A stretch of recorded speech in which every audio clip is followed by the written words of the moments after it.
This often happens when I talk about the speed of light and relativity. Someone says, what would it be like if I were this character who has the ability to move the speed of light? Now, luckily for us, for Kizaru from One Piece, there's a workaround. Kizaru is never shown exceeding the speed of light, nor has he ever shown moving outside of a vacuum. And you can move the speed of light in a medium, which is slower than the speed of light in a vacuum. So if we use that workaround and say, okay, he's moving the speed of light in a medium, which is just really close to the speed of light, what happens? Well, the world would get fucked up. First thing that happens is you're going to experience the Doppler effect, which is what happens when you are essentially compressing the waves of light that are coming toward you or heading away from you. So everything that is coming toward you is going to be blue shifted, and everything that's heading away from you is going to be red shifted. In addition, you will more quickly experience things heading opposite to the direction that you're heading, and you will experience things slower heading in the same direction that you're heading. I.e., stuff ahead of you happens faster, stuff behind you happens slower. And while you might be like,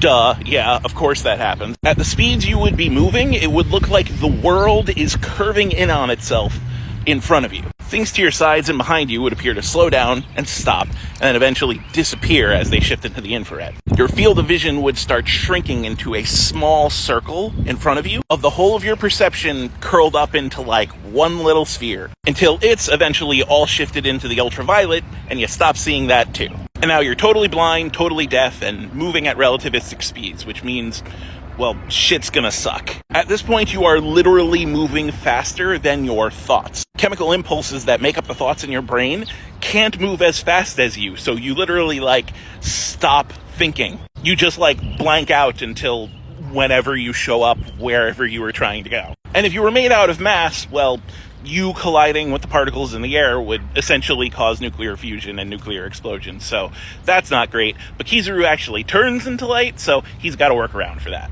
Now, anime never gets this right, because honestly, if you were to get this right, it would kind of nerf characters with super speed, and that's not fun. But there is an anime that does get it nearly totally right. Someone had to be a physics nerd in their writing room. And that is Mushoku Tensei. This is going to happen fast, but here you see the Doppler effect, you see the vision shrink to nothing, go black, and then afterward you see the light, the sound, and the pressure wave catch up. Gotta love when physics nerds make anime. Some anime get close, like in Fire Force, Shinra travels at light speed and travels through time, and you see some Doppler-esque effects. You get a rainbow effect, but you don't really get the length contraction working the same way that it should, but they tried. I mean, when it comes to anime and comics and stuff like that, it's rule of cool over scientific accuracy.